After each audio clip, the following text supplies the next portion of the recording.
अस्सलाम वालेकुम। Voice of America Washington से ये है प्रोग्राम खबरों से आगे और मैं हूँ सारा जमान।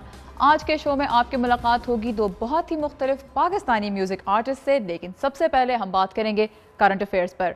और इसमें आज हमारा मौजू है अफ़गानिस्तान के लिए अमरीकी मदद, और इस पर हम बात करेंगे आयशा तंजीम से।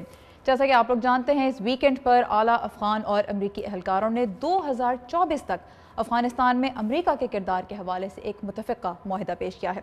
आयशा, जो सवाल बहुत से लोगों के जहनों में उभर रहा है वो ये है कि अफ़गानिस्तान को अभी आगे मज़ीद कितनी गैर मुल्की इमदाद की ज़रूरत है। काफ़ी ज़्यादा सारा। आज मैंने अपने सोर्सेज से अफ़गानिस्तान में भी जो पार्लियामेंटेरियंस वगैरह हैं उनसे बात की। उनका ये कहना है कि अफ़गान सिक्योरिटी फोर्सेस तो ठीक है, लेकिन उनके पास अभी इंटेलिजेंस कैपेबिलिटीज़ नहीं हैं, उनके पास एयर कवर की कैपेबिलिटीज़ नहीं हैं। और अगर ये दोनों चीज़ें हटा दें और स्पेशल ऑपरेशंस की जो नेटो की कैपेबिलिटीज़ वो हटा दें तो अफ़गान सिक्योरिटी फोर्सेस को काफ़ी मसाइल हो सकते हैं।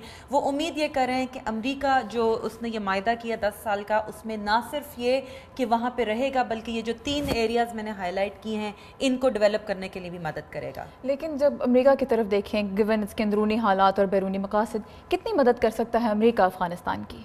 देखिए, कोशिश तो इनकी ये होगी, इनकी इकॉनमी बहुत ख़राब जा रही है और ज़ाहिर है कांग्रेस को हर साल अप्रोप्रिएट करना होगा, लेकिन एट द सेम टाइम हमने देखा है कैपिटल हिल पे ये एक अंडरस्टैंडिंग है कि they don't want a repeat of the 90s, they don't want कि अफ़गानिस्तान को वो छोड़ के निकल आएँ। इसीलिए ये मुआहिदा जो हुआ है ये सिम्बॉलिक ज़्यादा है, क्योंकि नेटो से पहले वो एक मैसेज देना चाहते थे तालिबान को भी कि हम नहीं कहीं जा रहे, और बाकी नेटो के ममालिक को भी कि वी आर हियर, आप भी अपनी कमिटमेंट्स इसमें शामिल करें। और बाद मुबस्सरीन के मुताबिक पाकिस्तान को भी, जिसके बारे में उनका कहना है कि पाकिस्तान हेजेस इट्स बेट्स, उसको ये लगता है कि अमेरिका छोड़ के जा रहा है तो हम हक्कानी ग्रुप की सरपरस्ती जारी रखें। तो अमेरिका ने एक मैसेज दिया है कि हम कहीं नहीं जा रहे, हम मदद जारी रखेंगे। देखें कि दूसरे लोग इस मैसेज को पिकअप करते हैं या नहीं।